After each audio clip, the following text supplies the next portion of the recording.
What is up, everybody? Welcome back to Golden Dice Podcast, episode number 59, one short of the big 6-0.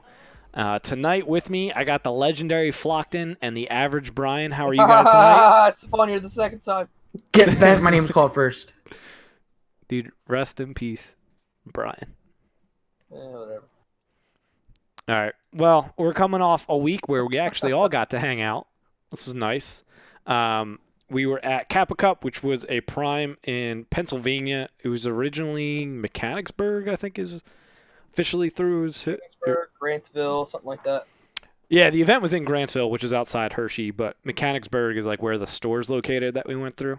So Kappa reached out to the store and was like, hey, can you order the kit? We'll host it. Because that guy, the store owner or whatever, is like, he was there last year and he TO'd it last year, but this year Adam asked Golden Dice to run it, so I TO'd this year. Which was interesting. Terrible decision. Yeah, terrible decision. Judge. Yeah, Chip is still mad at me because I was right, but, you know, hey, man. You can't arm to the teeth. You'll just kill Django, all right? Well, yeah. you can as long as it's not the last character. Oh, yeah, he could have to kill him. I don't remember what the situation was. But yeah, anyways. So yeah, I TO'd. Brian and Flock played, but as mentioned, we got to see a lot of the discard to reroll team. Mr. Chip and Zach drove down from Rochester. Alan and Flock came from wherever the heck they live in upstate New York. So it was a good time. We had 53, which is tied for third largest prime. We're tied with Texas, and above us is New Jersey, and at 48, and Michigan was 53. So it was pretty big. It was a good one. Afterwards, during Top Cut, we did the side event. What's it even called again? Battle Royale? Renegades. This year, yeah. So that was, if anybody was at Nova last year, it was the same thing where you brought a non-unique character. You got 2 dice with them. You had a deck of 20, and you got like a point for each damage dealt. And yeah, that was it. We only had 5 people this year. Last year was bigger. I think since it wasn't a prime last year, more people were willing to stick around after, but after 7 rounds of Destiny, that's what we did. Yep. I think people were ready to hit the road, where last year I think we did 5 with Top Cut. Yeah. Pretty sure it was 5. I didn't get that close. You didn't get what? I didn't get that close. What close? I got Top Cut, dude. I brought Zeb Yoda. I don't even remember that game. Oh, last year? Yeah. Yeah. Tommy crushed me and kept me out. And then Dude, miscut I on miss strength of Tommy. schedule. Dude, The Talls Golden Dice curse. Dude, Tallson killed it last year. Yeah, DJ Tallson, wasn't it? Is that what you made Top Cut with? Yep. Fuck? DJ Tallson made Top Cut. Look at that. Top 4, dude. You know, I don't know if this is common knowledge or not, but Flockton's actually the grandfather of DJ Tallson. Dude, shots fired, man. But yeah, Was that an insult? Not at you, Chief. not to you. Oh. He was making a joke about the Vika grandfather Yeah. of Delve Fist thing. Oh. Yeah, he said he made the combo, which is cute. Yo, I was the first one to make Ray Kylo, just so, in case you're curious. I was the first one to make Savage Asajj. All right, we'll give you that one. Yeah, you can take that one. That's all yours. That one's accurate. But yeah, so we have 43 players.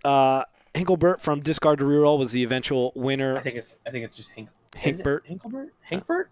I don't know. Dinkelberg. Dinkelberg.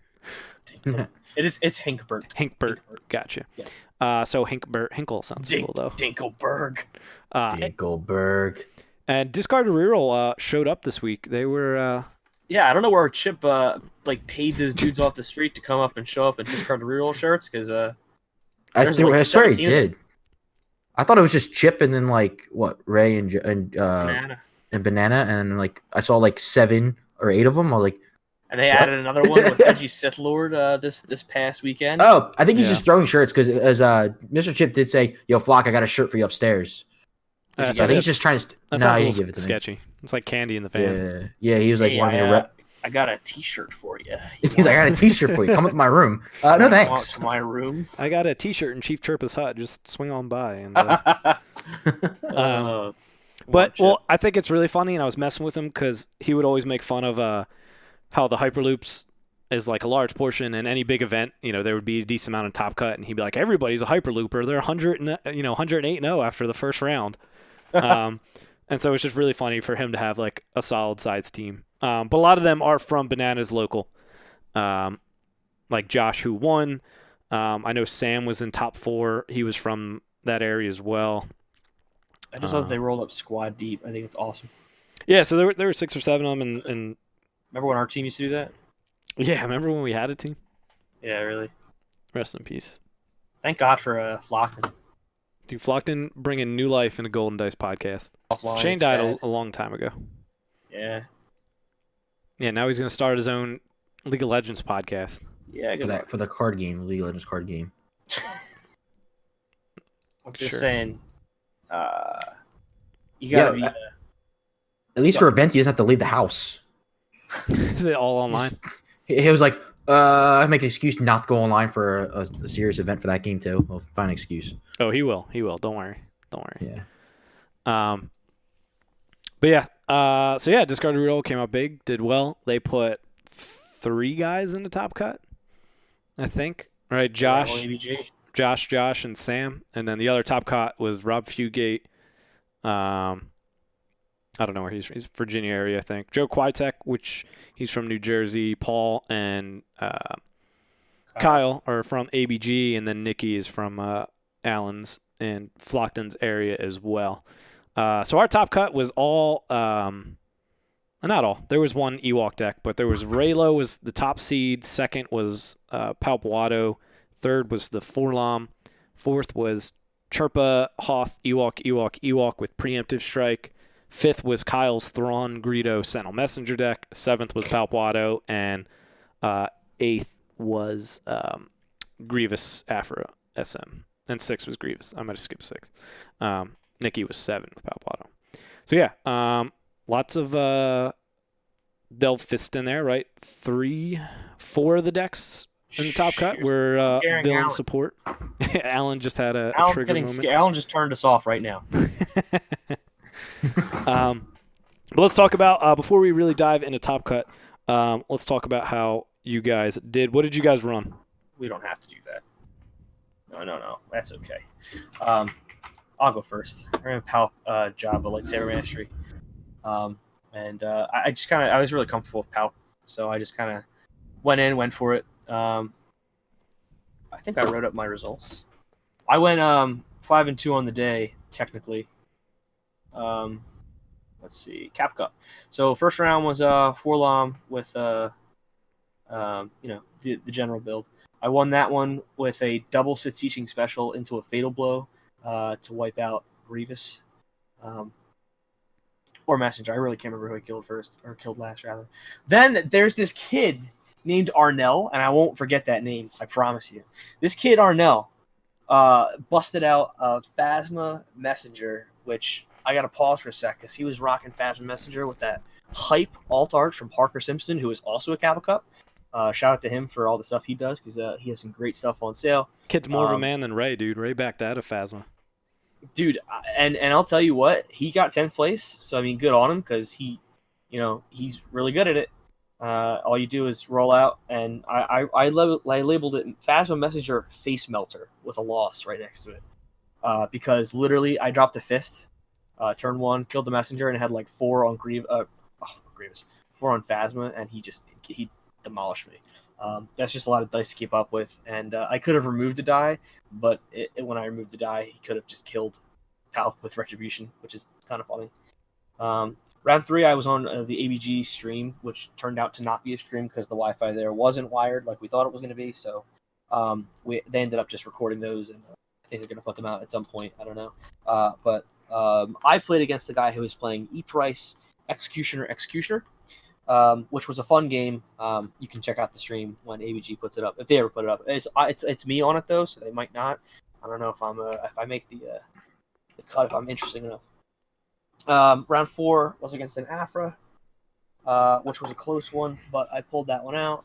Round 5 was one of my favorite matches of the day, because I sat down next to this big hulking dude from New York named Alan, with a jar of questionable liquid. that he had brought with him all day and was just drinking from. So it was a jar of whiskey that literally looked like pee, in case anybody was curious or saw Twitter posts, things like that. Yeah. So it became a joke.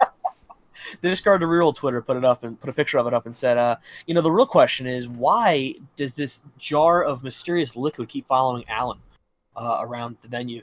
Because it just ended up at random tables, and Alan just kept telling people to drink. Anyway, so I played against Alan. He was on Hondroids, and boy, that was a match.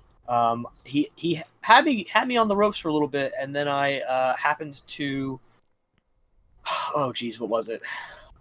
Resolved a 4-storm special to kill R2 and then fatal blowed Han in the same. He had claimed he claimed Mean Streets into Mend and then healed, but I killed R2 and then fatal blowed Han, and then all that was left was 3PO, and it kind of fell apart from there. So that was cool. Next I played Paul from ABG, who, props to him because he's just a solid player all around. I've never seen anyone play Palp so fast with such precision, because Palp is kind of like a dirtle deck. It's kind of slow. It's, you have to be kind of precise with your movements, or else Palp kind of goes really quick. But he just, my God. And then that was obviously a loss. He was playing Palp Watto. And then round 7, who did I get paired up with? But the legendary, the one, the only, Trevor Flockington. Yeah, I am called Trevor now again, somehow. It was Trevor, then he found out my name was Tyler, and then he started calling me Trevor again. That's his boss at work, people. Boss at work. Yeah. His boss, my boss. Called him Trevor. And then the guy at Kappa last year called him Flockington. Flockington. So the name's just kind of stuck, so Trevor Flockington. No, but I got matched up with Flockton last round, and I'll let Flockton tell you about that one. He talks about his day. Long story short, he kicked my butt. Yeah, sure. Yep. That's exactly what happened. True story. Flock, what'd you run? So I ran Django Grievous Messenger. So I don't like playing meta decks. So I just said, let me take Forlom and swap out with Django. And I can say that I'm not playing a meta deck. So I just even though I'm still doing Delve Fist, I just felt like doing that for fun. I actually kind of liked it just because of the Bounty Hunter Mask, getting up to 13 health, and then Armored Plating to block a lot of damage. Because when you sit across from someone, they see the two dice, they want to go after them. So if I can just keep Django alive for as long as possible, it's pretty nice. You do lose the reroll on the Forlom dice, though. But I still like Django's dice in general. It's not a lot of damage, but you do get to make a lot of money with just Django. So you can play a lot of supports pretty easily. So my first game I played was against the Grievous starting set. Funny story. So we show up, and Alan was playing this new guy. I forget his name. But he just started playing his first tournament. All he really had was the Grievous starter. So he was playing the Grievous starter. Alan was showing him how to play. I was sitting next to him, like helping him out, helping this new kid out. I helped him with his deck. I was like, oh, take this out, put this in, blah, blah, blah. Yeah, these are good. And then I actually get paired with him round 1. So that was pretty good. I won that one. He did do Pulverize and stuff. He got Pulverized that one. I wasn't expecting it, and sniped off Grievous. But just getting, Delve Fist led me to win that game. I do want to shout him out. Slava is his name. I don't know if I'm saying it right. Slava, yeah. I don't remember any of the names I played except like Nate and Brian. That's about it. Yeah, So I really should write down the names of people I play, but yeah. I know. Yeah, I usually forget. Yeah. But yeah, so he showed up and like literally only had like starter cards. As you mentioned, he ran Grievous, Commando for his deck, and he finished 29th overall. Which is awesome for him to do that. I think he went 3-4. I think that is what that 3 and 4. was. Oh snap! That's pretty good. Last I saw, he was like 1-4, and the one was from a bye. Yeah, so that's good that he brought it back. That's awesome. Yeah, he started out rough, but it was cool to see him do that. He was saying how much fun it was, how much he enjoyed it. But at one point, I was doing deck checks before Top Cut, and he was still hanging around. And he sees me checking the deck, and he sees me put like Fist down. He's like, "Oh, Fist! I've seen like that seems like such a good card. I don't have these cards yet. Like all day, all I heard was I'm gonna delve a Fist. I'm like, what is this card? This is so good." I was like, the poor innocent man. Yep. Had his life super nice though. Yeah. They also said that their local was just them 3, at their store. So, Oh yeah, but yeah. but they are like 45 minutes from Alternate Universe. So I was like, oh, check this out. They play Tuesday nights at 6:30. It was about 45. They said some of them might be an hour drive, but I'm like, hey, if you want to go once a month for a pretty healthy scene, I'm like, you can go there. I think they've been struggling lately too. I think Oh yeah. Riggs showed up last night, and it was only him.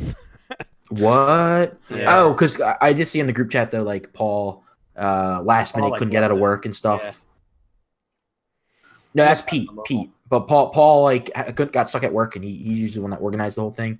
And then someone else got stuck, and then someone else just like, okay, I'm not going then. I guess Riggs didn't check the group chat, Yeah, I guess not. and so no one was going. So yeah, yeah. My next round, I played Raylo deck. This one I was kind of at first I was worried about because I didn't know how this does into Raylo. It actually does pretty well. I was able to get Fist out with Delve, obviously, round 2, I think. So, and I was able to just get a lot of damage off of Fist. My Fist was rolling hot, kept getting that 3 ranged for free. I just flocked him hard with that 3 ranged. And then the next game I played, I think it was someone from Discard the Reroll. They were playing the E General Grievous for Messenger. That game was actually really freaking close. But basically the game was who got Delphist out first, and I did. His kept rolling shields, so I got really, really lucky. He kept getting the shields and the disrupts, and I kept rolling the 3 ranged in the indirect sides. Grievous's or not Grievous's Django's extra health helped me out a lot. I was able to keep Django alive for an extra round to resolve both of his damage by playing like armored plating and stuff on top of it, and keep him alive a little bit longer to pump out a bunch of damage, a bunch of extra damage. And then I think is Nate, right, that played Django Palp. Yeah, was game 4. Yeah, so I played him. That game was really close. He did make a misplay, and he was really upset about it. He desperate measured my Mega Blaster troopers after I rolled it in, and he was like, "Oh, the Mega Blaster are gone." I'm like, "No, they're not." He goes, "Oh, dang, that's right." And he was like, "It was," and I was able to focus to 4 damage off those and get 4 damage on, and ended up re-rolling into max damage to kill Palp. And his next card was on top was Bacta. So if he always is. Yeah, so if he had desperate measures as soon as I played Megas, he would have saved himself 4 damage and be able to back to the next turn and probably win, because I just barely killed him. I think I killed Palp with like 1 extra damage to go to Django. So yeah, so I got kind of lucky with that one. And then my next game was the stream game. Again, another Raylo. That game, I got flocked hard. You think 2 or 3 rounds he was able to get like 6 shields up after I was able to remove a bunch. That was upsetting. Close game. And then my game 6 was the one I don't really want to talk about, but I kind of have to because it was really cool. I forget what the kid that made Top Cut, the Ewoks deck. Joe. Yeah, he did 19 damage turn 1. And I took a picture. Let me pull it up because I don't know if I still have it, but I took a picture of it because his starting hand was it was 2 glider attacks, strength and numbers, and whatever the card is that gives you $1 spot, like 3 Ewoks to gain $1. Yeah, he had 2 of them. So he was able to play 2 glider attacks, a strength and numbers, the plot that did 2 indirect damage, and then whatchamacallit, just activating all of his characters. Did 19 damage to me turn 1. Somehow I was able to turn it around. I kind of felt bad because I got frustrated. I've never gotten frustrated in Destiny, but that for some reason was just super frustrating, taking 19 damage turn 1. And then I apologized at the end. I'm like, sorry, I didn't mean to be, to see salty, whatever, but 19 damage is crazy. So really nice guy and everything. I had to apologize because that was kind of me getting frustrated in the game. I don't like doing that. Sorry, I got salty. You just got super lucky, and I hate your guts. He did tell me, he was like, I didn't like I didn't like my starting hand, but then after doing 19 damage, I kind of liked him. Like, yeah, 19 damage is pretty freaking good. So I wouldn't complain about that at all. Yeah. But yeah, so that was I ended up getting it down to a Hoth Trooper. That was all that was left, and he did what's the card when you deal 2 to yourself, 2 indirect, and 1 off that? Inflict pain. Inflict pain. Yeah, I don't know card names. Dude, Brian, you're so good, man. Yeah, dude, you're killing it with these card names, dude. I've been hit by Inflict pain twice. Kill me. Yeah. So the cards that I know are the ones that have burned me so hard. Yeah, that one got me too. So you went off Inflict pain, which was good. I don't know how I brought it back. That was insane. Taking 19 damage turn 1 with 3 wide. Yeah, I was able to like spread out the damage, but that was tough. Very, very tough. And then game 7, I played Brian. I think he was on like Java with Lightsaber Mastery. Is that right? Something like that, yeah. Something like that, yeah. So Loser. he turn 1 Del Fist me, and just literally gets a 4-storm on Palp with. Oh no, he got both 4 storms out, and just literally was just going ham on me and just knocked me out like in round 3. It's insane. Yeah. It was a good time. Yeah, that definitely happened. That was the course of events in that game. Brian definitely won. Uh-huh. Brian won that game. Yep. Definitely, yep. Yep. Flockton didn't have a Halloween party. Nope. Yes, I did have a Halloween party to go to and couldn't play in Top Cut, and I totally didn't scoop the Brian. Nope. That didn't happen. No, Nope. not That at didn't all. happen. No, Brian beat Yeah. me fair and square. So I ended up being me in 9th place and Flockton in 11th place. Yeah. And look at the strength of schedule. If I would have won, I might have actually made Top Cut. You Yeah. definitely would have. So Brian finished with 0.49. actually, you know what I found out, Brian? After Alan played you, he scooped to someone else. God damn it, So if he would have, Alan! you actually probably would have had a better strength schedule because he would have been, instead of what, 3 and 4, he would have been 4 and 3. Alan! Come on, buddy. The Mad Lad. Yeah. Yeah. I mean, he was a little How much of drunk. that jar of piss. Drank way too much. I tell you So, what, yeah. Ugh. Alan and I had a great time this weekend. Oh, Yeah. I'm sure that you guys did. We were bonding over a lot of stories, Judge. shared experience. Yeah, Every literally. round you started, Alan would lean over and go, "Judge," I'd be like, all right, He's time like- in the round has started, and all I hear is Judge. Yeah. and Alan's like giggling like a schoolgirl. Yeah, and next to his Yeah. opponent's like, Because he kept going to that same table in like the far back. "Yep." Like no matter what table he was, he would just go there. Just because more space spreading out. But yeah, it was literally just like the kid, the troublemaker in the class, sitting on the way back, just shouting out just random stuff and then giggling. Well, he started off 2-1 because I was on table I think I was on table 3 when I was playing Neat and or something like that, and he was there too. And all of a sudden, I'm sitting there playing. I'm like thinking whatever. I'm like trying to think of my next move, and I hear him going Del Fist, Del Fist. I'm like, Alan, stop! I'm trying to think. He's like clapping in the back. Yeah, Yeah. buddy. Yeah, it happened. Del Fist, baby. And then all like after the weekend was over, Oh my gosh. literally all he's put on Discord anywhere is like, "Stop Del Fist. Del Fist restricted list happening. It's coming to a restricted list near you. Del Fist." Yeah, I think Capa Cup broke him. I think he's Someone back a really little hurt him, and I'd ask you to be gentle with our gentle giant. bit. That's funny. So yeah, man, that's how it went. Brian at 9th. That was really Yep. funny. I posted a picture, and I didn't even mean to. With my name crossed out under the top cut. So that's how I was keeping track of who got prizing. I was crossing their name outs as they got, and then once I handed out all the prizes, I took a picture of the top cut, and I wasn't focusing on all the names that I got. I made sure I got top 8, and then I was trying to get the strength of schedule in there as well. So I had to like bring my camera out, a little bit further, and that resulted in getting Brian on the bottom with his name crossed out in 9th place. In 9th place. It was great because I literally. So Jack was handing out prizes, and I think I was like the last one in line, and I walked up to him with like the boo boo lip, and he was just like, we Welcome shared to a look. Golden Dice Podcast, baby. Yeah, we shared a look, and I was like, so this is what it's like, huh? Well, Yeah. yeah, we were at lunch, and then Jack posted the picture, and then you're sitting there like, you're like, man, this really stinks.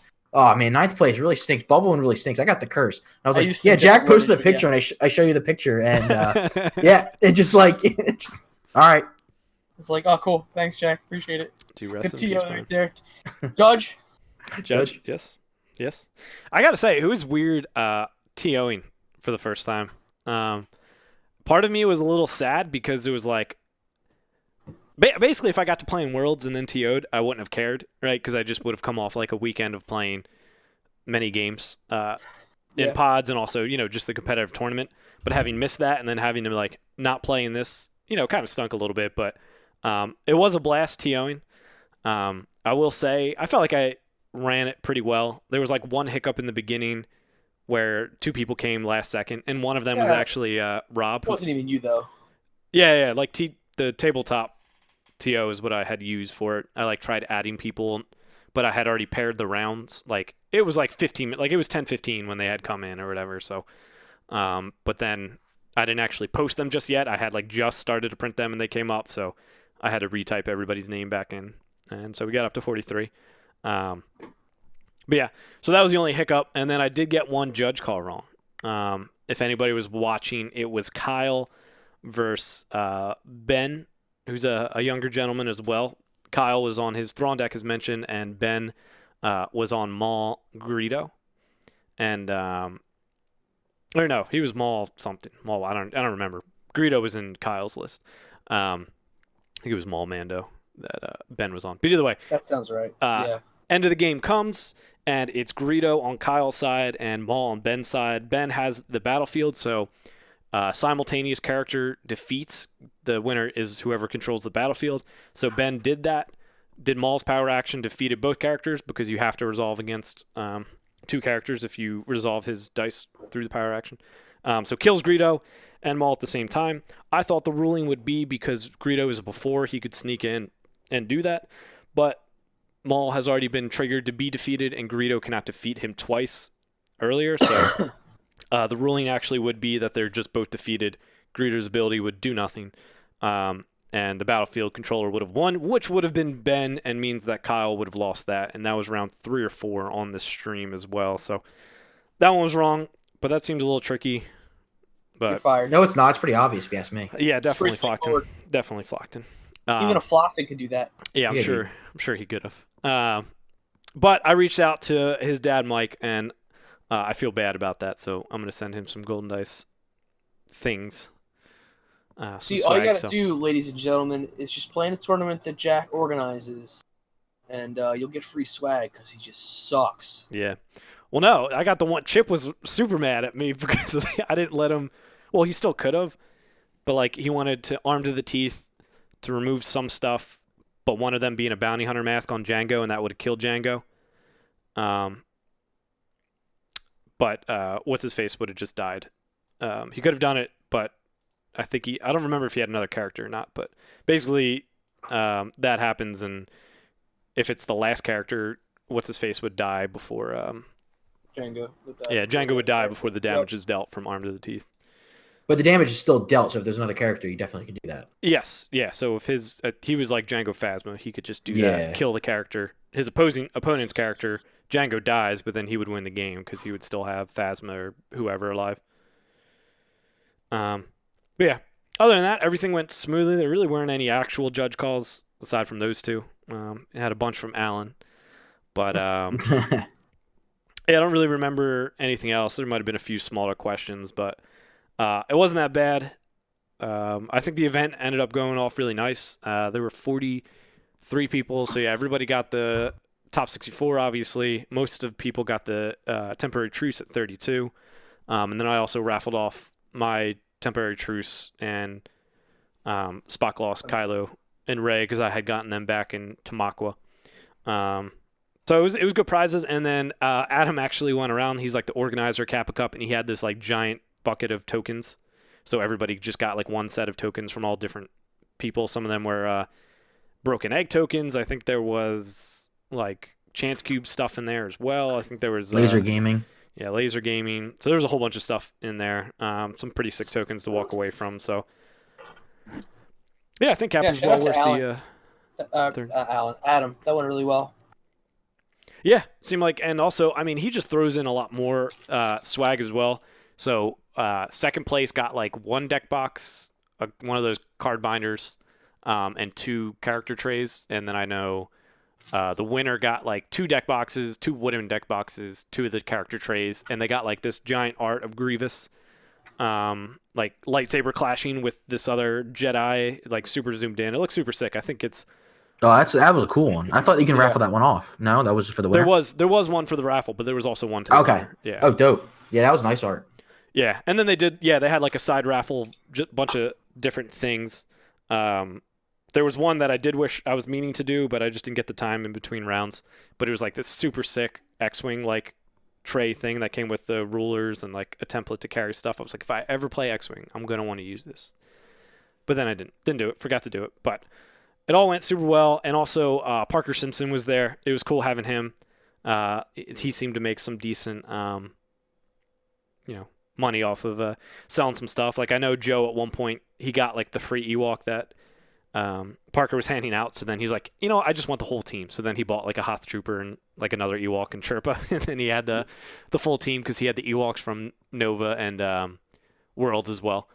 And so, yeah, Parker had one just for Capa Cup, which was probably my favorite because it was the Ewok playing drums on Stormtrooper helmets. So that was super sick. And then he also did side games. And I think if you beat him, he gave you like a free card or something along those lines. But he ended up selling some mats and stuff like that. I bought my wife a Ewok mat that says Yub Nub on it. So she was pretty happy to see that one. She's a big fan of Ewoks, and I think she likes the style of the Ewoks. They're a little bit extra cute, I guess, on his designs.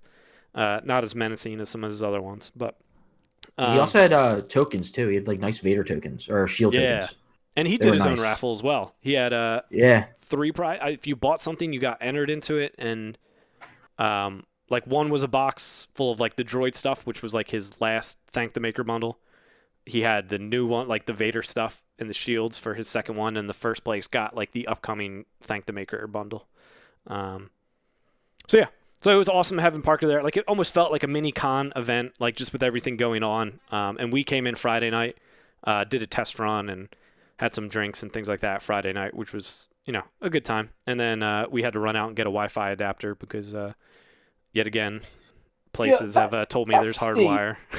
That state is a death. Like, I hate the roads in Pennsylvania. Like, we were behind someone. We were driving to Walmart, and there was someone making a left, and we made a right. And like, I think that car went to a different dimension that went left because it was pitch black. Brian's afraid of everything. I am. Those roads are terrifying. They're like roller coaster rides. And Jack is doing a little over the speed limit, so like we're going over a hill. I can't see I'm from Jersey. Everything's pretty flat here. Jack is a brave. Where am I from? Am I not from? I was literally just about to say Jack is braver than I. You've also been more places than I have, so, and driven more places than I have because usually you're the one driving. So big true. I just close my eyes and pretend I'm not there. Brian's Chewie and Jack is Han. Yeah, but Chewie knows how to fly. Didn't you see Solo? Chewie steps up, dude. Big true. Yeah. Great movie. Anyways, we pull up. But wait, how about speaking of just Pennsylvania in general? We pulled up Friday night and they were like spraying pesticides or something across the street. They were whatever it's called when you dredge up the soil. So there's a lot of manure. Yes, cow and chicken manure. Dude, it smelled. I forget what it's called, but they do it in the fall before frosting happens. So they dredge up all of that. I forget what it's called. Someone knows that's listening to this probably, but yeah. And it just smells like manure. And dude, they also do it in the spring as well. Was awful. I stepped out of my car and started gagging, dude. It was so bad. And like, yeah, it's pretty bad. You could smell it throughout the hotel. But luckily, we were all the way in like the way back. So once you got to the Destiny Star Wars area, it didn't smell as bad. And then Saturday, it wasn't too bad either. But oh my god, I didn't smell it Saturday. Not even outside, honestly. Yeah, there was a hint of it. I could smell it. Yeah. But it was so bad. What did Zach or Chip call it? They called it Capa Cup. But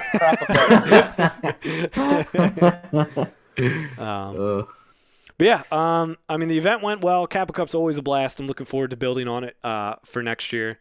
But I'm also excited, looking forward. We've got a Prime coming up in 2 weeks in Philly at Alternate Universe. So I'm looking forward to actually playing an event. I haven't played since Nova. Had to miss out on Worlds. I went to Tamaqua. I was at Tamaqua. But Tamaqua. You think Capa Cup's going to be in a new place? I mean, because it was pretty full. It was packed. Yeah, he was even saying that. Like, it was so hot in there that luckily there was that giant, like, garage door that opened up because it was hot. There was so many people there. Yeah, there was over 100, 120, I think, total registered for the weekend. Destiny was 43, obviously. By itself. It was only 9 for Keyforge. Yeah. Up and coming game, right? Yeah, that vending machine's getting a lot of mileage. Well, I don't know. I remember talking with Adam though. He didn't really know like because Keyforge is weird because there's like I don't know. It seems like there's like 20 different formats, and like there's probably one optimal one and the other ones stink. You know what I mean? Like if Kappa Cup was only trilogies, they wouldn't have gotten like 43 people type thing. And so Adam was eventually like talked to somebody from Keyforge and who plays the game all the time, and they're like, well, you should really be doing these events if you want to try to get people. And eventually he did get up, got the 10 people or whatever. But he said for a while Keyforge was sitting at 0, but apparently it was because of the like format that they had. So, okay. So I mean he got that fixed eventually, but Legion was good. That was big this year, which I don't think he had last year. I don't remember. He might have, but I think it was small last year. Like I think it might have been 16 last year and it was 32 this year or something along those lines. And X-Wing is always big for them as well. They had some good turnouts for that. But yeah, I mean I like it because it feels like a con type thing, and having like Parker there added like a booth type thing, which was really cool. I don't know. I would love if we could get more people like that. I don't know, like other sellers. Like I know there's Vindicator Designs who's up in like your area as well, but I think he had something that weekend. But it'd be really cool to just get like a bunch of different booths and things like the guy that. from Vindicator Designs set up a booth. I think that those will sell really, really well. Yeah, he had a wedding to go to. Yeah. So he couldn't come, yeah. I just love his stuff. I love those trays. Character trays. Yeah, those are nice. I started playing Palptos and I hadn't used them in a while. Or I was playing all support decks and I was like, there's not enough room. But yeah, Kappa Cup is awesome. Keep your eyes out for next year. I don't know what he's going to try to do with Worlds being in October. I don't know if he's going to try to change it. It worked out really well last year because there was a lull. But I mean, if he's going to try to keep it a prime for Destiny, it was his biggest event. I'm looking at the other stuff. X-Wing was 24. Legion was 22. Armada was 18. I don't even see Keyforge on here. Might just be missing it. But either way, we were the biggest thing. So, if he tries to keep Keyforge 13 registered. I don't know how many actually played, but yeah, I mean, if he tries to keep us a prime because we were the biggest part, I think that would be awesome. But I also don't know what his plans are because he might just have to schedule it at certain times. The weekend after Worlds was definitely tough, but I mean, 43 people after the weekend at Worlds is still like really, really good. I mean, we blew everybody else out of the water this weekend. If you look at Irebel, of course, has been compiling deck lists and stuff, or not deck lists, results at irebeldestiny.com. And so we had 43. There was another one in Canada with 23. Nebraska had 11. Florida had 19. And California had 25. So we were by far and away the biggest of this week by a large margin. And I find it funny, scrolling through week 3, that somebody had a prime on Worlds weekend in Canada. But hey, you do you. So, I mean, I think it worked out well. Like, ideally, you're not the weekend after Worlds. October was cramped for us in the New Jersey, Pennsylvania area, which was tough. Nice to have a break. Yeah. I mean, now we got some breathing room. We have AU coming up. There's another one, like, not this weekend, but next weekend in Virginia, I think, Huzzah Hobbies. So, I mean, we could go to that if we felt like it. So that option's always there. But then after that, I think there's one. We'll talk.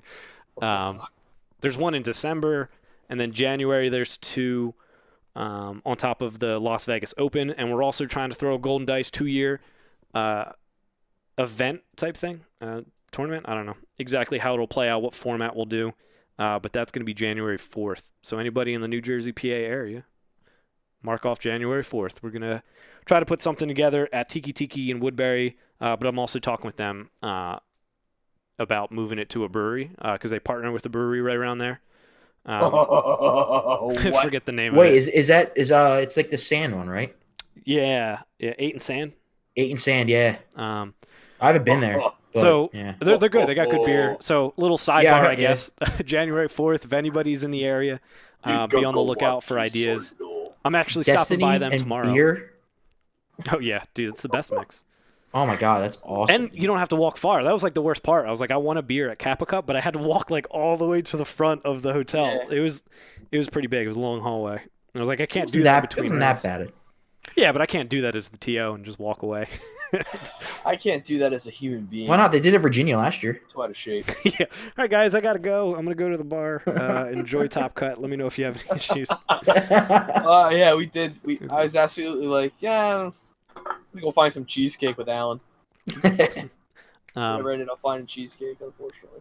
But yeah, sidebar January 4th. If you're in the area, details will be coming out. I'm actually stopping by tomorrow to pick up my Marvel's Champions. I'm gonna talk with Ryan about that. So. Hey, side note, just going back to what you're saying, was Huzzah Hobbies the one in Virginia that we went to last year? Correct, where the TO left. And they don't support Destiny at all? They don't even sell it, so. Yeah, you can't buy cards. Incredible. They got another one? Yeah. I guess I can't go there. They made bank. But They made bank last year. They maxed out, right? Wasn't it like 70-something? 64. They cut it off Yeah. right at 64. they cut off poor Like 70-something showed up. Now, poor Nate couldn't play. He drove all the way down. no, yeah, 65 is what showed up, and Nate was the only one to get cut. But he stayed because his friend was in. Yeah. Oh, really? Wow. Wow. Tournament, so. What a guy, honestly.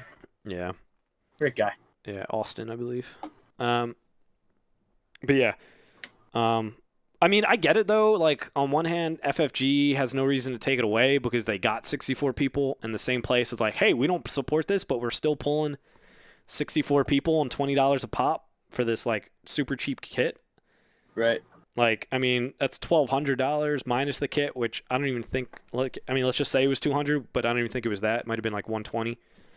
They're making $1,000 for simply running an event.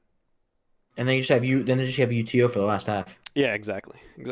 Yeah. Joke's on you. I'm in Top Cut. No. But speaking of that, so there's a like cap size and stuff like that.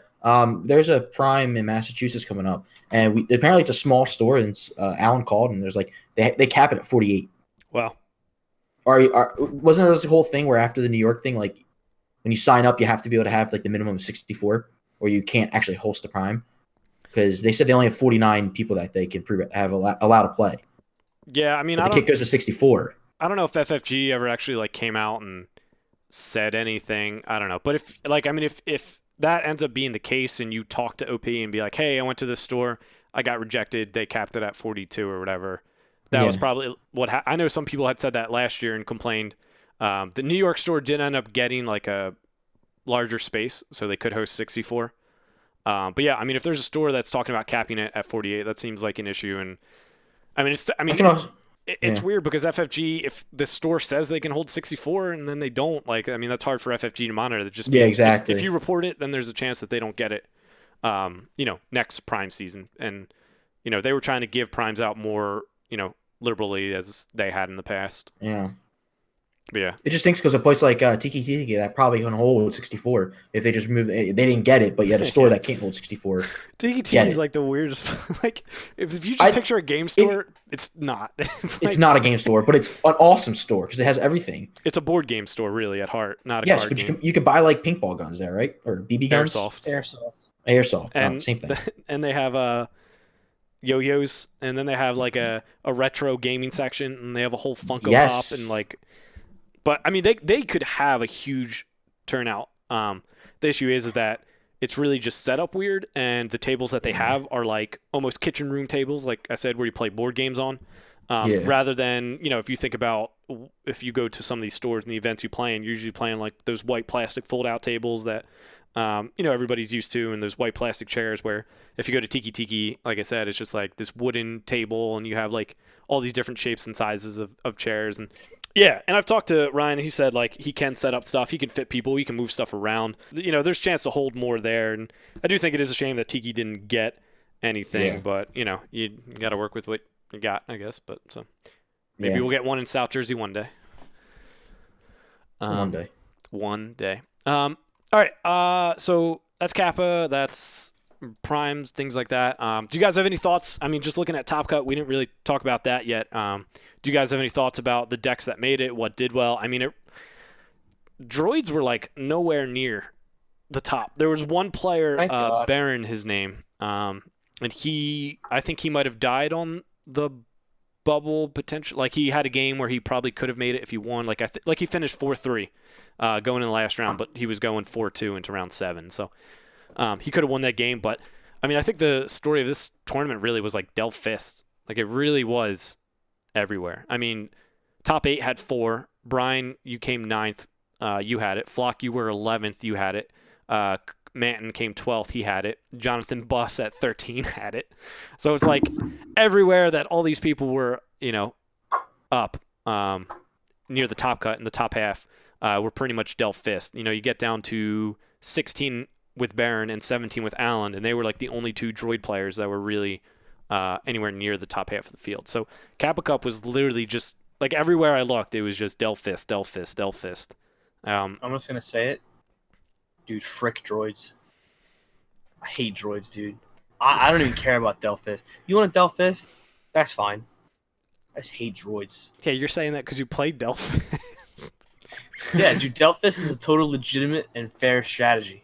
You just hate droids because you brought them to Tamako and you couldn't get it. Hey, listen, you shut up. Stop it. That requires too much thinking. Delph Fist, you don't have to think. Droids, you actually have to Honestly, think. though, no, droids is a very complex deck. You need to make a lot of the right calls, and I understand the complexity and all that jazz, but I still don't. They did work on making it more fair, but I feel like some of the decks, like you still, I don't know, you still don't have a lot of interaction with it, which I don't like personally. It feels a lot like Sabine. Droids does? Yeah, so in some instances. Well, chopper droids because you can play chopper stuff with the droids more Discord. like. I mean, the whole overwrite and then place it and then bring a mod back over with chopper to get like salvage standoff twice. Like cheeky stuff like that, just annoying. Yeah, the salvage arm play. Yeah. Good. But, I mean, it's a legit play, but it's just like one of those cheeky things. It's like, well, okay, Yeah. you get to resolve it, use it twice. You're So, getting +3 potentially. Yeah. I'm gonna rewind though. I do think that Delph Fist is a problem as well. I was just joking. I don't know if Delph Fist is the problem, but just like Fist, like the initial roll off, you take that out, it just changes it. Well, I don't know how you. I mean, I guess you could put Delve and Fist on the restricted list, but like, why? That might be too much. I think if you change Delve, it doesn't solve the problem. Like, if you get Fist out, like you're still doing a butt ton of damage, and for 2 more, like some decks can just make that anyway. Like in a Watto deck, in a Maul Watto deck, like I was like, all right, you got rid of my Delve, I'll just go and pay for the Fist straight out. Like, I think if you change Fist or change Delve is a dead card. But if you change, I think if you change Fist, it's a fix to a problem. I mean, yeah, like if you look back at the metas since Fist came out, like it wasn't always played with Delve. It's just they kept hitting everything else, so we just kind of started to use Delve. Well, because you had Snoke. Well, yeah, I mean, originally you had Vader, and you do friends in high places and play it for free. Right. Yeah, then you had Snoke with resource sides who could get to 5, especially once Watto came out, which was, pretty insane. And then you still had Afra who could delve it in, although that wasn't commonly played simply because you had Snoke and Vader at that first before rotation had hit. And it's like, yeah, all these different decks, you hit everything else, sure, a few cards rotate out, which make it less accessible. Then you have to hit Snoke. But it's like, ultimately, like, how many times are you just going to hit the ramping cards till you realize that Fist is just... Yeah. Like, 5 resources is not overly hard to get for some of these decks. It's certainly... I feel like most decks are resource starved, especially since the droids hit. Like, back then it was like, all right, Satine's getting 6. What are they spending it on type thing? But now it's like, all right, they're trying to scrounge for that 3rd resource to delve, and then you look at Raylo, and it's like, all right, they're trying to get $1 so they can polarity after playing an upgrade. It's insane. Droids do have a decent amount of resource gem, but they're generally not sitting on 3. They're usually on 2 or 1 if they have money. So it's like, even with this resource ground, you're still getting out this 5 cost, and it's like, it's just absurd. I don't like, Brian, you mentioned the restricted list, and I don't necessarily hate that, but I think you could just simply even do what they did to Maul Saber. Like, I don't get how you looked at Maul Saber, you're like, this is way too good, let's put a resource cost on the power action, and then you look at Fist, you're like, okay, 3 times and you don't have to pay anything. Yeah, that's fine. Like, I don't know, it's a little odd. Either a pay cost, or you can do the initial re-roll in, or the initial roll in, have it like spot Darth Vader, because it's supposed to be a Vader card anyway. So just spot bar Darth Vader after you play it to roll it in. So when you not playing Vader, it's just you get the power action still, pay $1, or you don't even have to pay $1 at that point. But like, yeah. I think there's a lot of ways they can fix it, and literally any of them, I think, will placate a lot of the community. Who apparently, I mean, Alan is the ringleader. Literally, one Facebook post, and everyone's talking about, Delphist is a problem. Delphist isn't a problem. Delphist hasn't been a problem for months. Well, yeah, because we had snow. Blah, blah, like it back and forth and back and forth. I think a solution would be good, but I don't see them doing anything like probably until Covert Missions drops. I think if they let this ride out through Covert Missions, this meta, it's going to be bad. Like, whatever you do, you got to fix something. If you just, like, blow up everything and do negative point costs, or if you do, like, some of this more restricted list and blow up. But you also, if you hit the fist combo, I think you do have to hit droids as well. Because if not, I think it'll be a world of them and Raylo, and then just kind of other stuff and then it's just a second world of Raylo. place. Yeah, and then it's just World Raylo, honestly. I mean, I don't know what I'd rather, because Raylo is really annoying to fight too. Yeah. Like all of these matchups are, and that's the thing, they're good decks. Like that's why people play them. It's because they're good. You know, some of them are too good, but like, I don't know. I would not like to sit down against Raylo every time I play a game of Destiny out, not at your basement table. I think people would find stuff that rises up to that, because that was a big concern. Like, as soon as these hits came, everybody was like, all right, every other deck is dead, and it's Raylo. And then Raylo was still good, don't get me wrong, like, it's not bad, but I don't know. I don't think it would take up the spot of being like the best ever type thing. I don't think it's the best ever. I mean, there, like you said, there's definitely, I think if you hit Delphist and droids, I think you see Mill come back. Yeah, Because I mean, Faithful Mill Companion like- droids is what is keeping them out, but Mill also doesn't have a great matchup versus Raylo either.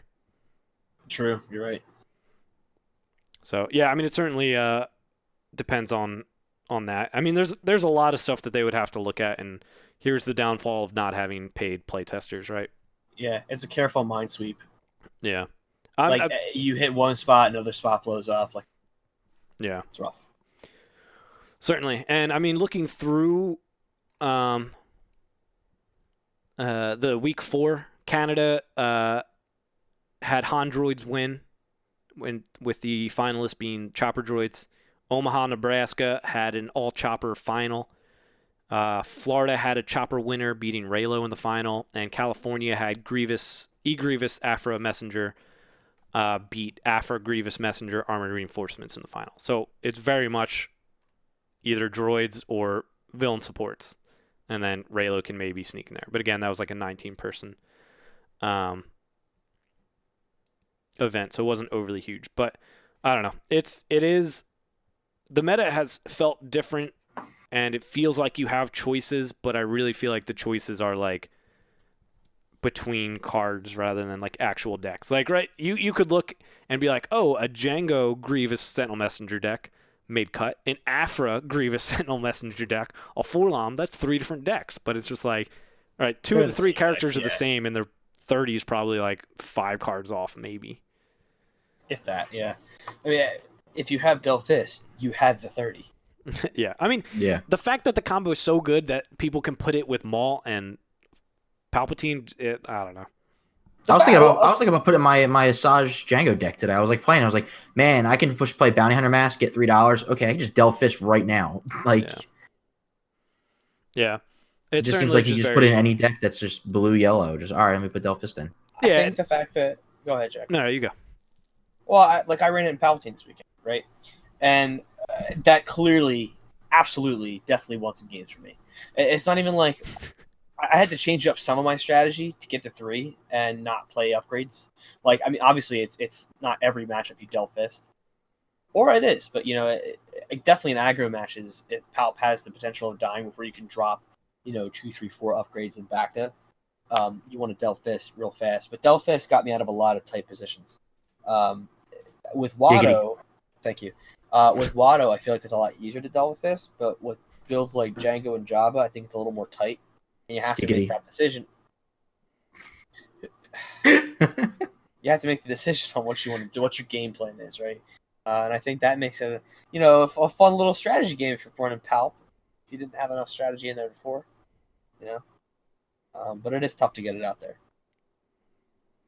Yeah, I mean, I guess it goes to say though too, like just because it is a good combo doesn't mean that it's going to prop up every deck, but it certainly can make any deck somewhat relevant.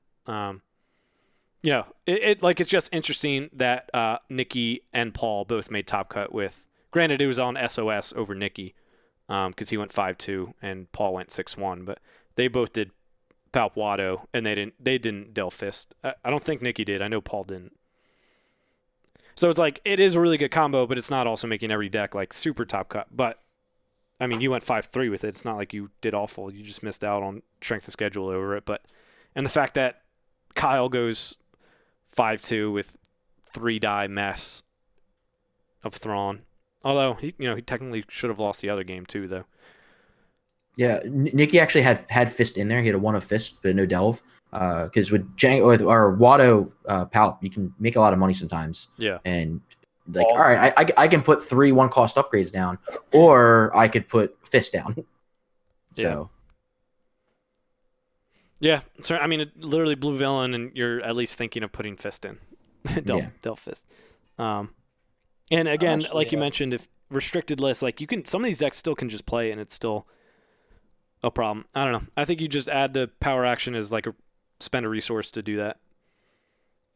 Like it's a better die, more relevant than Maul's Saber. It stays on the board the whole time, but Maul's has 2 restrictions. You have to have no shields on your opponent's characters, and you have to spend a resource. I think just the power action, because then at that point, like, okay, you get a big turn 1, but it's like if you play it, you roll it out for free, and you hit the pay side. Like now you have to pay that, and then you would have to power action it back in. So even if you delve it, you're already at 5 resources spent into that, and then you still have 2 more resolves you're trying to get through, which you could also hit the pay sides as well. But granted, like, focus has been thrown out there like it's anybody's business. Even looking at these decks, I mean, Grievous and Sentinel are literally all of them. So just those 2 characters alone have Sentinel Messer has 2 focus sides, and Grievous has the single double focus. So, it's able to get there, but I even think just putting on that can really just make the curve go up substantially of like what you actually need to hit. I still think a lot of decks don't care. Even if you do that. Like, even if you have to pay 1 to roll it in, I mean, but it stops them, even if they just pay for that. Like, to me right now, the issue too is that they like do that, they do the Fist, they delve it in, but then they still play like an energy bow and a conscript squad. And it's like now they got 7 resources worth of stuff on the board, and now they're swinging for all this damage, where if you have to pay to roll it back in, they're probably not playing either of those things in that situation. Right. Like you're making the cost curve of that across the entire game much higher than what it is right now. Because you can these Del Fisk, they can afford a pay side even twice after they do that with cards like Well Connected, Truce, No Good to Me Dead is obviously the big one, and then just resource sides on their own character dice. I don't know. I think if you just put that on once, it brings the level and the cost curve of the decks up so much higher that it does get harder to play other things while maximizing the Fist die. Unless they just get focus. Unless there's a deck that really just gets big focus sides and keeps turning into the You don't want to kill the card. I think I do. I don't even care at this point because since it's come out, it's been like insane. Yeah. I mean, like all the conversations we've had for like the past year, right? Whatever that set came out a year ago. What was that set called? Across the Galaxy. Yeah. Like we've been talking about villain supports for like ever. I don't know. Across the Galaxy came out with Fists, and then it was Mega Blasters and Entourage, and and then I don't know about you guys, but like, have you been like someone's delve a Fist on you, and literally they just roll out all the free sides? Dude, I do that to you all the time on TTS. It makes me so mad. Literally nothing makes me angrier than like I'll double Fist, right? I'll roll it out, and I'll get like 3 disrupts. They'll double Fist, and it'd be like 3, 3, 3. I'm like, oh, cool, good. That's a good character. Awesome. Got to test your dice. You got to bake your dice, just man. Roll there, dude. That's only oh gosh, that's so easy. I'll just do that. Haha. I don't know. It just really. Yeah, I mean, I don't know what the right fix is, but they cannot let this go till if Las Vegas is on this, I'm going to be very disappointed. If Covert Missions is not out by, I don't know, like the first week in January, I'm going to be very upset. It's looking Very unlikely. I'm gonna be very upset then. I would almost like. This doesn't look like a normal delay that they've had. This looks really bad. I mean, and this is what company wide too, right? Because it's not just Destiny; it's X-Wing. It's Yeah, X-Wing got a little Legion, all delayed. that. Marvel got delayed. Legion got delayed. I mean, it's just it's so upsetting to me. Like you throw out all this cool stuff at like I was sorting my cards right before I started recording, and I got these sweet monochromatic Kashyyyk Warrior and Darth Bane cards, and I'm like, huh, I wonder where I put these. These Covert Missions isn't out, Yeah. and it's been 87 years. Yeah, I mean, the fact that they had them made me think that they were really expecting it. Like, something really went wrong. And I'm not saying to excuse them. I'm just saying they were probably expecting Covert Missions to be out right now. But normally their delays haven't caused more delays, but I think this one, like, it almost feels like they had to go back to the printer with this one. I mean, that's something. And- That's really bad. Yeah, if that happens, that makes me think that the next set would be delayed by that as well. You know, the delay production of that. So, I don't know. It's definitely worrisome. I can get past it if FFG works with Jeremy and doesn't make them take 10 years to get changes in. And, you know, I hope Jeremy by December or something comes out with changes. If he wants to let November ride, like whatever, that's fine. I could go for changes today. And again, not even beyond frustration of like Delphis and droids, like just something to change it up. Like even if he doesn't hit them, if he just changes something, like we've talked about how bad some of these legacy characters are now, and Way of the Force, like, or the whole block really. Why not, you know, drop some of them by a few points? They already started with Phasma and they brought Ayla back down. So I mean, like, I think changing Ayla and Phasma did something wonderful for the game. yeah, I mean, I don't think they've been utilized since they've been dropped, but I think that just opens up more possibilities, which is something I like. And again, I think the problem is like something like Ayla, like why run Blue Hero? But you know, Well, I mean, yeah, that's the issue right now. It's just like they dropped them, but where were they? Either of them at Worlds? Like on a competitive scene, they're still not there. And I mean, sure, dropping them opens up more casual stuff, but I mean, if we're talking about meta and tournaments, you have to assume that people are bringing the top tier competitive stuff. So even if you're like, oh, I get to run my more fun Ayla deck, it's not overly going to matter if somebody's still just Afra, Delve Fist, droids, all that stuff on you. it Like- is 210% the reason why I'm not bringing my fun Ayla deck. I built it tonight.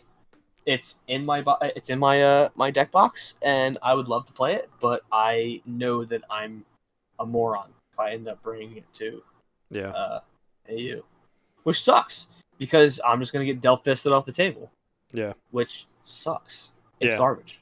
I mean, I think you could probably drop like 5 or 6 heroes and 5 or 6 villains from like the Legacies block. Like original Maul could easily be dropped. Like I don't know. There's just so much points. Like they haven't actually dropped anybody. They've just returned them to their original point value in Ayla and Phasma. Like I would be excited and non-infinite for them to do negative balance of the Force. And I've been against this for a while, so I know I'm changing a little bit here, but I think the desperate times, you know, calls for desperate measures. Desperate measures. Yeah, 0 cost. Spotty yellow. Yeah, it's right here. I have it right. I'm pointing it to my microphone as if that makes any kind of. But yeah, that should be a neutral card. yeah, it certainly makes heroes at a disadvantage. Yeah, Absolutely. Yeah, Well, that's why I'm running a spicy vandalize in my 5-die start, so I can just vandalize a fist and do nothing that turn. but it's like the thing. Yeah, I don't. Even imagine if that was yellow neutral. Like now, hero can run a support package and know that sure, if they get DM'd, they can DM back and still just be like, all right, this turn's a wash for both of us. But now it's like, oh, I'm playing my hero deck. Here's my entourage. Oh, you DM'd it and then played your own entourage? That's a shame. I'm going to just look at it. well, they can also separatist embargo. Oh no, they can't separatist embargo. Stop it. Never mind. Exactly. The Like, there's DM, nothing. yeah. There's nothing. Why There's like play hero that isn't. Mill? I guess if you're, if you want to play against faithful companions and cry, Yeah. I which don't is probably what I plan on doing. I don't know. know. Hey, I didn't want to give away your secrets, but Nah, it's fine. I suck. It's Um, okay. I'm probably not doing that anymore. On this point though, and we're talking a little bit about just like cards overused, cards that are really good. Last week we talked about some of the decks. We had stats on them generally that were announced. FFG published an article with a lot more stats. We're not going to go through all the characters because we did that a lot last week, but I did want to zone in on the most played battlefields.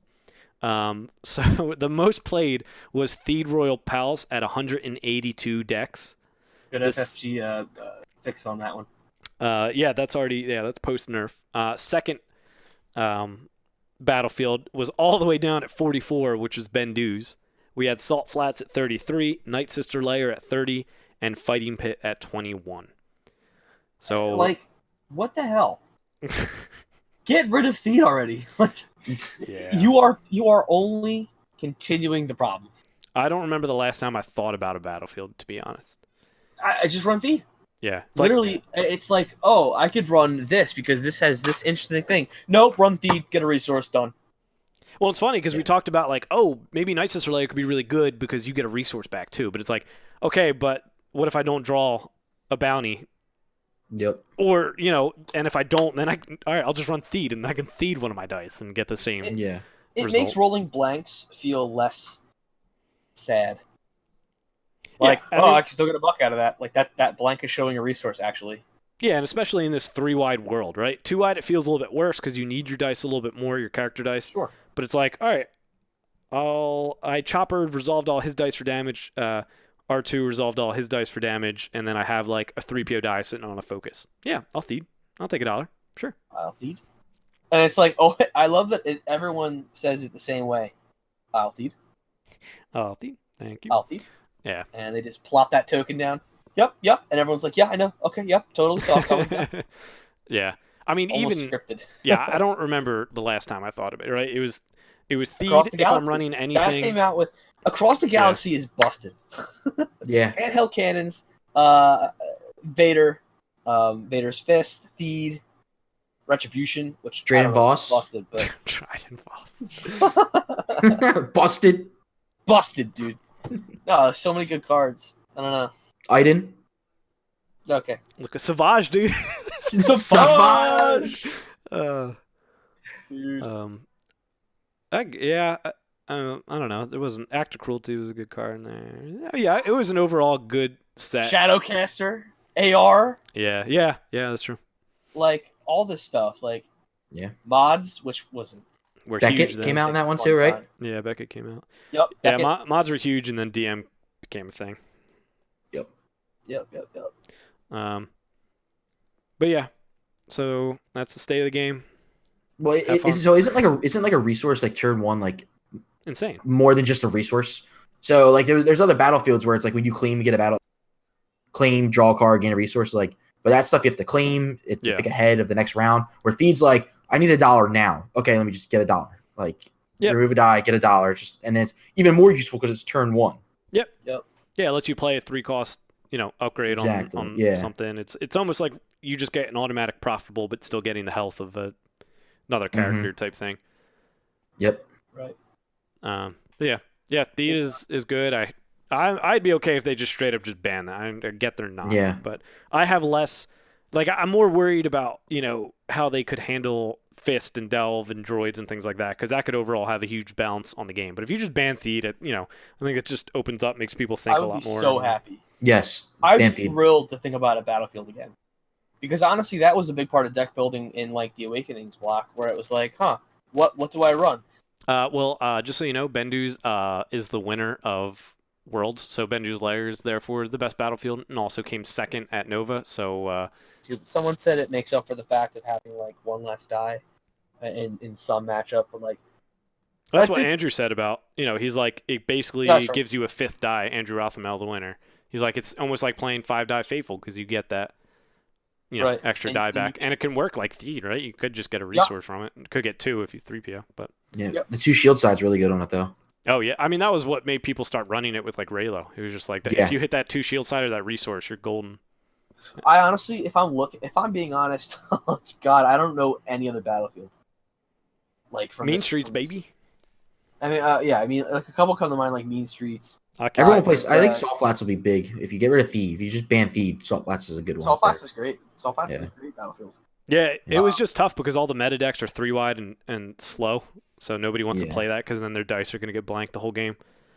And because aggro decks are bad, they're like, that's not going to be really a thing. Yeah. I can't remember where I was, but someone was like, "Yeah, has anyone seen like a Watto shop battlefield around?" And I was like, "Who the hell's running that?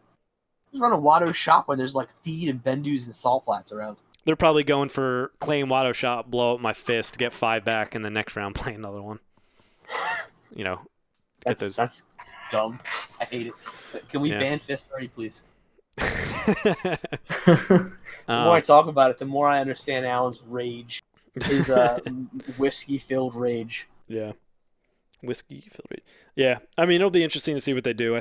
I think they need to do something. Again, I've been saying that the whole cast. I think something needs to happen to make people not go insane. And that, again, not even just from, like, Fist Delve is way too good. Even if I didn't think that or if that was your opinion on it, going from, like, I don't know, staying on the same world's meta, I don't think is healthy for the game. Is my overall point to that. I agree, 100%. So we'll see what happens. See if they do any changes. Who knows if they're even debating it? Hope they are, but we'll see with that. Do you guys have any other thoughts on meta, on Kappa, on regionals, decks, primes? I was going to ask a question. Oh, go ahead, man. If you could make one change that isn't about droids or Fist or the battlefield to this game, something we haven't talked about, what would it be? What would your fourth most wish be if it wasn't those 3? Reprints being at 10-15. God, I think I'm gonna be. Oh God, I hate speed. It's McGovern's all over again. Flockton, what about you? What's your change? I still like the whole thing with getting more points to your characters if you have less color. So you go mono, you get 32 points or deck building characters. Yeah. I don't know. I still think the whole there's no downside to running Rainbow. It's just like, well, I could run this mono deck, but why when I can do this and get all these cards? All right, Jack. Exactly. So, you could run this, but why? Yeah, but why? But why? So yeah, when I was looking at my Django Anger, I was like, I could do Django Boba, but it's like, why? I could just put Asajj in there, and then I have blue, and I have free removal. Yeah, definitely Asajj. So much better. Asajj's dice sucks, dude. After rolling today, whoa! Blank discard. I was like, what the heck? Really? Blank discard? My Sentinel Messenger rolls 2 melee more than Asajj rolls a 2 melee, or a 1 melee for that matter. It's insane. Have you ever read Dark Disciple? Yes, yes, I have. Oh, such a good book. It's really good. I love Asajj. Shane gave it to me. Asajj is just a great character, honestly. Yes. Oh yeah. But to actually answer your question, Brian, I would want to give Hero a 7-point character. That non-unique, that is relevant, right? Right now we have Anakin and Jar Jar. And then you look over across the field. What do you mean Jar Jar's relevant? Yes, definitely. The ability to speak does not make you intelligent. You can activate them and force them to re-roll the fist die. Wow. And then they just hit more damage. You're saving my life! Well, and then you're trying to get him off the indirect, and then Jar Jar hits his indirect, and you're like, oh. Wait, what was it again? What did he do? What? What did he do? What was it again? What did it sound like? I don't know what you're talking about. You just went, oh. Oh, you're trying to do the German laugh. Oh. I love it.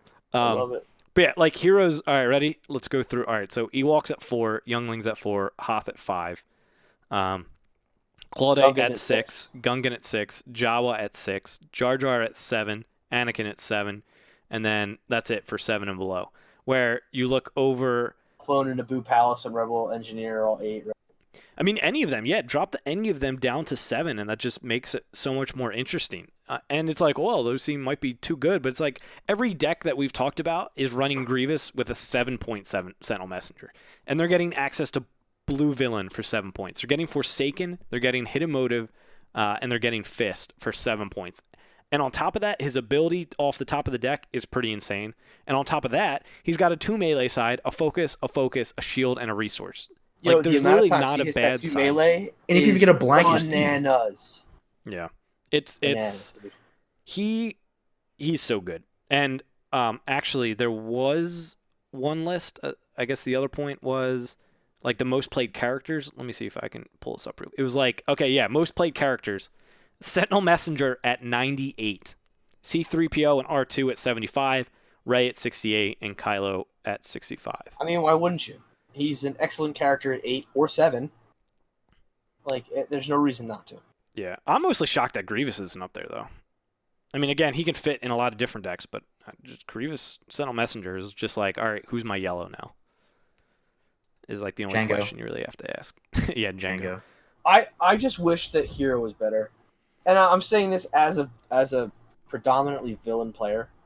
I wish that that Hero was like usable. Yeah, I don't remember the last time I've played like, oh, I guess droids, but aside from But droids, besides droids, like it's the last last relevant thing hero. I can think of, besides droids and Ewoks, which are a joke in itself. Like, don't even talk about Ewoks.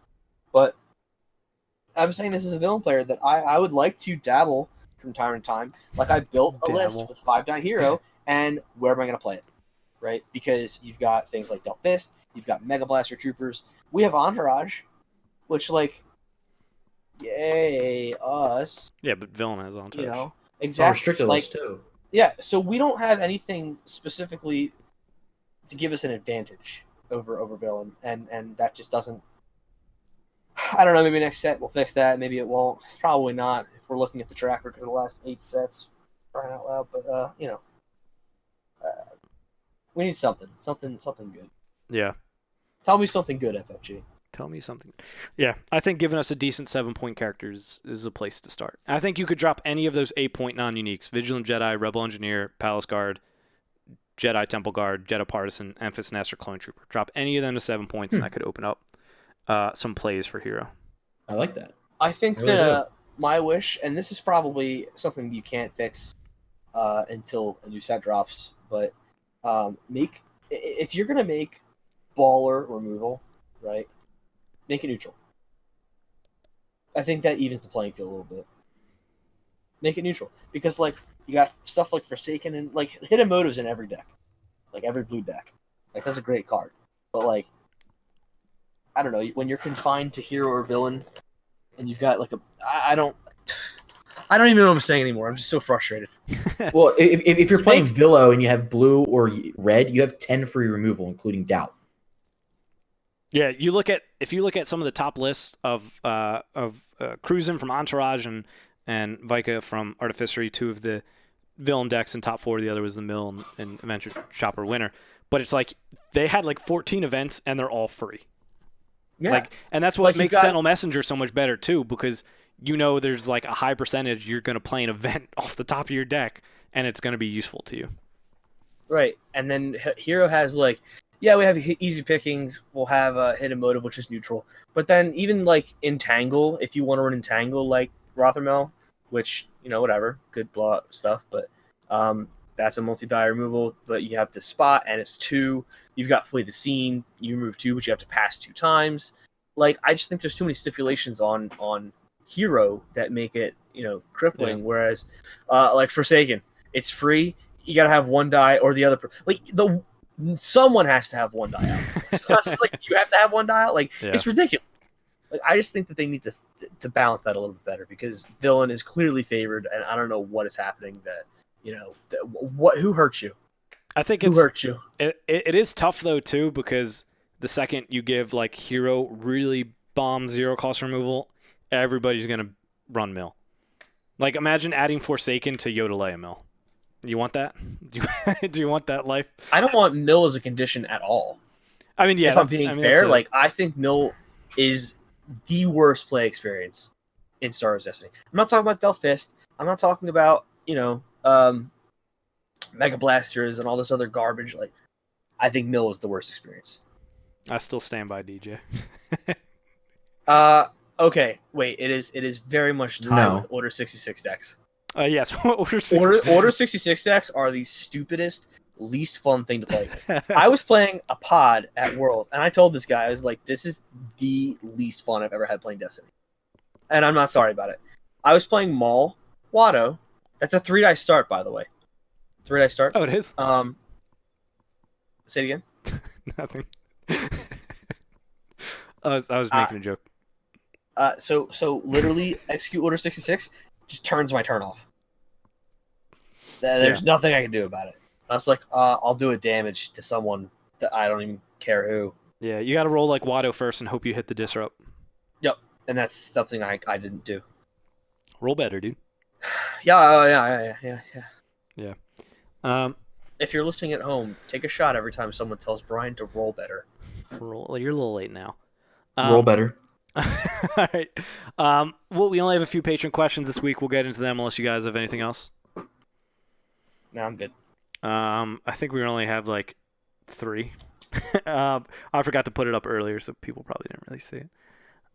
So Nathan asked, this is kind of what we were just talking about. Is Sentinel Messenger a problem? The most popular character at Worlds, and the best way for Rainbow decks to bring in Fist. Fist might be more fair if you couldn't easily throw it in everything. I think that's a relevant conversation to have too. But as like going back, through all these metas, it's like, how long are we just going to constantly hit everything around it? Like, just hit it. Just hit Fist. Is what I would advocate. Maybe you should make it a spot Sif. Spot Sif to play? Spot Sif to play it, yeah. I don't know if I wouldn't go that far. I think just, I mean, I don't know. I'm definitely advocating just the power action to get a pay a resource. I would say spot leader, but then, like, that's still easy to do with Grievous and all that, but. Yeah, and I mean, that makes Grievous more of a target, right? If you kill him, it turns off the second Fast die and counterintelligence and something. But, yeah, I mean, I think the fact that Sentinel Messenger is just 7, like, Grievous is great, like, at 9 points. I mean, if you remember back in our convergence polls, we did Watt versus Grievous, and everybody, like, voted Watt, but they're like, but Grievous is still amazing. Watt is just, like, absurd. So now that Watt got changed, it gave Grievous room to come and play a little bit more, and let him bring a 7-point messenger with him and open up the spot for 14 points of anything else yellow. So, and that obviously turned out to be Forlom or Jabba or Afra. And, but you could swap between Grievous and Afra being elite. I don't know. I think it's just like you literally start at Grievous and Sentinel and you figure out the rest. Yes, Sentinel Messenger is a problem. Yeah, 100%. That's all I got to say about it. Yes, it's a problem. Yeah, I mean, there's a few different things you could do. You could bump them up a point. You could make it either play or discard the card on top. Could be interesting. But... yeah, that could be interesting. It would be a May. You don't have to look at the top card, right? Yeah, you may look at the top card and then discard. I like that idea. Play. Yeah, I kind of like that actually. Play or discard it. Yeah. So I mean, there's a few ways. Java has a little bit of a. I can't tell you how many times I turned 1, rolled out Java, looked at my 4 cards, and threw like 2 Bacchus at the bottom of my deck. Like, that feels bad. Like, if that was Sentinel Messenger, it would be much, much more fair. You know how many times I would activate Sentinel Messenger and see like a Fist or something like that? I'm like, all right, I know I have a Fist coming up next turn, so let me try to get like enough resources to either play it, or if I have Delve, all right, let me leave with 1 resource. The next turn I have 3, and I can play it right away. Yeah. So the fact that you just get to look at the top card and see what your next card is, it's like, okay, and then you can just play around that next card for next round too, as well. Yeah. So yeah, Sentinel Messenger is a problem. Also, when is Chip coming back on? Man, I'd have Chip anytime. Chip's doing his own show right now. Yeah, they're actually live right now as we're recording. So hopefully soon. It was a blast seeing him and Zach at Kappa. So I had a great time with Zach and Chip. Touch base. So fun. Inception says, since Jack had the least wins at Worlds, what does he have to do to pay off the team? The team still has to pay me off for the room that I purchased. So I paid you. Yes, Flockton paid me. Eldest and Brian, I'm coming for you guys.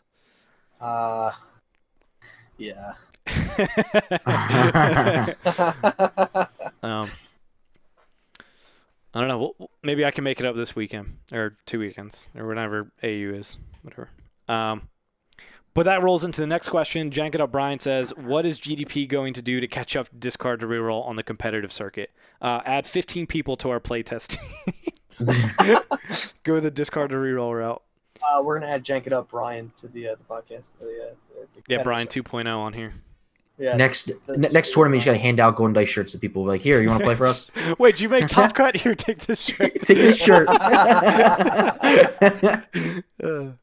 That's funny. So what are we gonna? I'm gonna play again. That's what's gonna happen, guys. Flock and I both made, Made what? Pretty good, pretty good results at on this weekend. Yeah, I liked it. I brought some spice. I did a different yellow character. Basically, still did Delfish. Different Delfist. Delfish.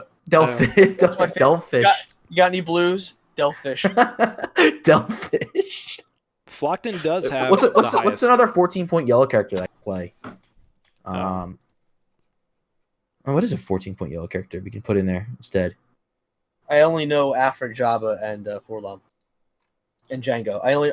We throw out the name. You only know is fine dining and breathing. True. I only know the meta. Another yellow 14-point character. Yeah, and then, boom, there we go. Amazing. Yeah, you're just gonna go through the yellow characters until. Val. She's a Val. I'll play Val. I'll put that in. See how that goes. Is she 10, 14? Is she 9? Yeah. Pretty sure she's 14. That was interesting.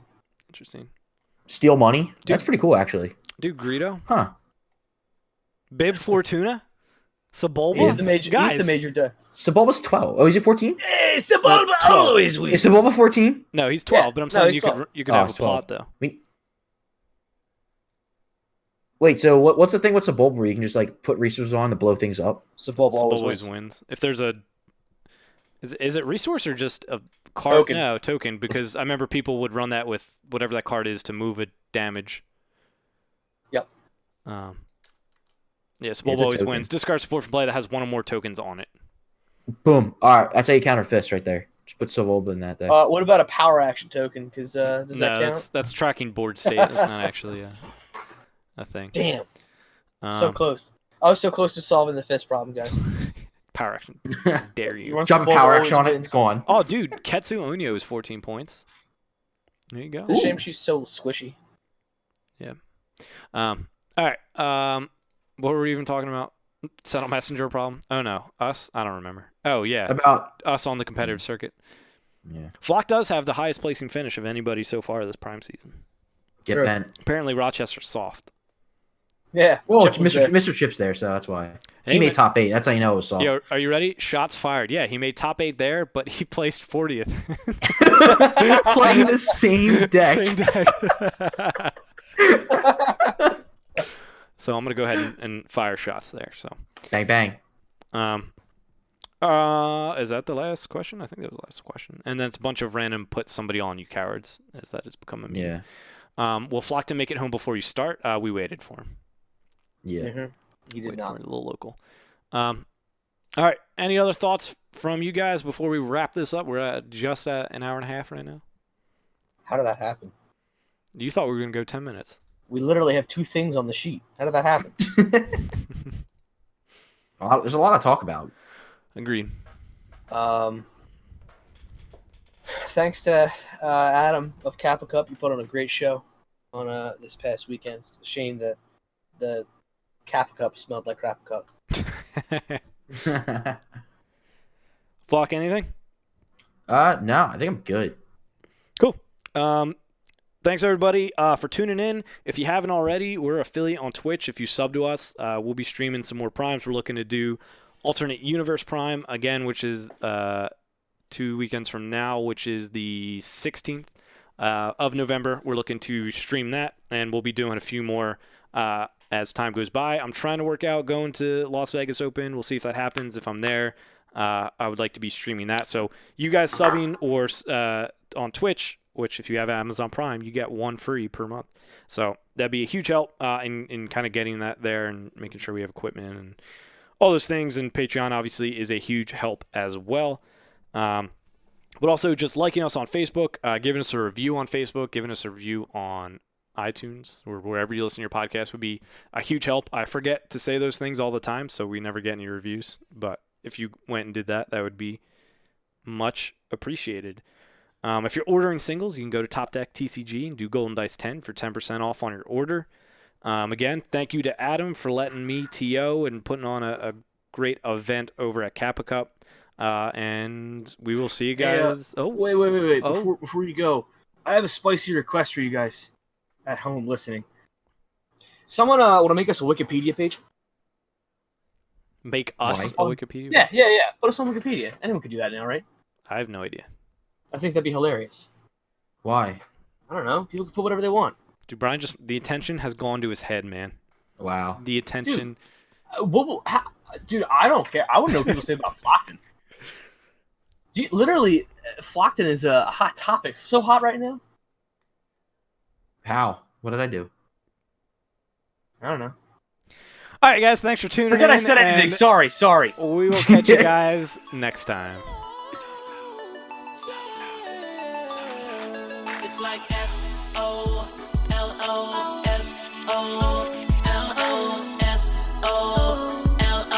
Living my life, ain't got stress no more. I'm putting on my shades to cover up my eyes. I'm jumping in my ride, I'm heading out tonight. I'm solo, I'm hunting solo, I'm hunting solo, I'm hunting solo.